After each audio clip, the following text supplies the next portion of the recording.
سامنے سے سیٹ جی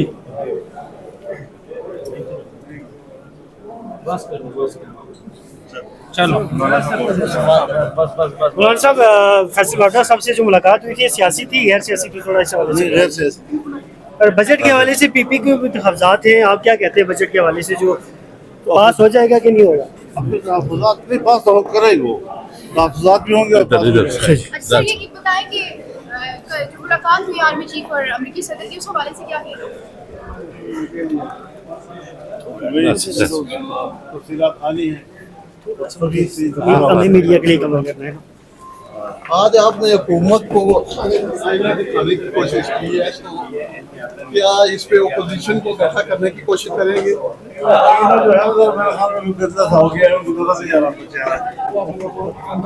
فیصل لاڈا صاحب یہ کہہ رہے ہیں کہ مولانا کی ملاقات کے بعد جو ہے سیاسی مطلب چینج ہوگا کیسی بات ہے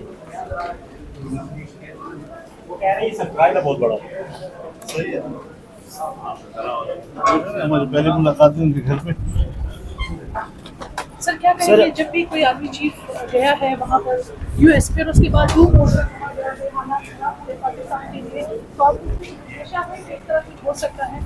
ہمیں بہرحال ایک قومی سطح کا موقف لینا ہوگا تاکہ اس میں خود اعتمادی ہو خودداری ہو اور اس طرح ہمیں آگے بڑھنا ہے. اور یہ جو ملاقات ہوئی ہے اس کے نتائج پاکستان کے حق میں ہم نے حاصل کرنے ہیں اور اس کے لیے اسٹریٹجی بنانی پڑے گی. خطے میں کوئی تبدیلی ہو رہی ہے خطے میں کوئی تبدیلی اور نہیں ہو رہی ہے.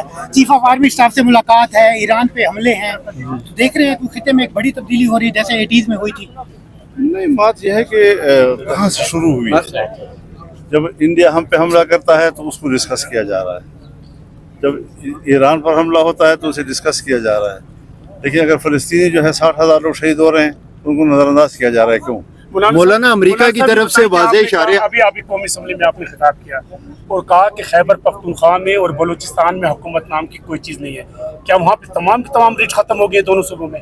بظاہر تو ایسا ہی نہیں تو یہاں پہ تو بڑی شادیاں بجائے جاتے ہیں جب یہاں قومی سلامتی کے اجلاس ہوتے ہیں اور وہاں پہ وزیر اعلیٰ دونوں آتے ہیں اور بتاتے ہیں کہ بڑے قیام میں وہاں پہ دو شہر کی نہریں بہ رہی ہیں. بس یہ مصنوعی خوشیاں ہیں. مولانا امریکہ کی طرف سے بھی واضح اشارے آ رہے ہیں ان کا اخبار بھی کہہ رہا ہے کہ تہران پہ امریکہ اٹیک کرنے جا رہا ہے. اس پہ کیا میرے خیال میں وہ غلطی نہیں کرے گا اس چیز. سر اگر ایسا کچھ ہوتا ہے تو پھر خطے میں کیا دیکھتے ہیں آپ؟ صورتحال اچھی نہیں ہے. اس کو ہمیں پارلیمنٹ میں لانا چاہیے.